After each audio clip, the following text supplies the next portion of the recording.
कुरुक्षेत्र के विशाल मैदान में युद्ध की भेरियां बज रही हैं, लेकिन पांडुपुत्र अर्जुन का हृदय कांप रहा है। सामने अपने ही सगे संबंधियों को देखकर उनका साहस टूट गया। अर्जुन ने अपना दिव्य धनुष गांडीव नीचे रख दिया। उनके हाथ थरथरा रहे हैं और वे थककर रथ के पहिए पर बैठ गए।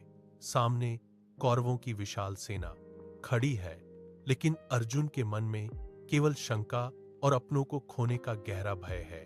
ठीक उसी क्षण सारथी बने श्री कृष्ण ने अपने श्वेत घोड़ों की लगाम थामी। उन्होंने मुड़कर अर्जुन की अश्रुपूर्ण आंखों में देखा। अर्जुन ने अपनी उंगलियां अपने माथे पर रखीं और एक गहरी ठंडी सांस ली। श्री कृष्ण मुस्कुराए और बोले, हे पार्थ, जो मनुष्य अपने मन को जीत नहीं सकता वह सदैव अपने ही मन का गुलाम बनकर रह जाता है।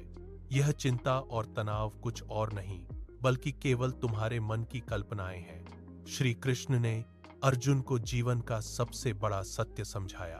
उन्होंने निर्देश दिया कि फल की आस छोड़ो और केवल अपने कर्म पर ध्यान केंद्रित करो। अर्जुन ने इस ज्ञान को आत्मसात किया और धीरे धीरे अपना धनुष फिर से उठाया। उन्होंने अब भविष्य के इलानसारा धनुष, अब धनुष के धनुष, परिणाम या हार जीत के बारे में सोचना बंद कर दिया। उनका ध्यान केवल उस क्षण के कर्तव्य पर टिक गया। युद्ध की विभीषिका के बीच अब अर्जुन का मन स्थिर और शांत था। आज भी जब हम जीवन के कठिन चौराहों पर खड़े होते हैं तो गीता का यही ज्ञान हमें अंधकार से प्रकाश की ओर ले जाता है। आप भी अपनी शंकाओं का त्याग करें और गीता के इन सिद्धांतों को अपने दैनिक जीवन के निर्णयों में उतारें। यह पवित्र ग्रंथ केवल पढ़ने के लिए नहीं है, बल्कि यह हमारे जीवन को सही दिशा में मोड़ने का एक अचूक साधन है। धर्म के मार्ग पर चलें और अपने डर को पीछे छोड़ दें।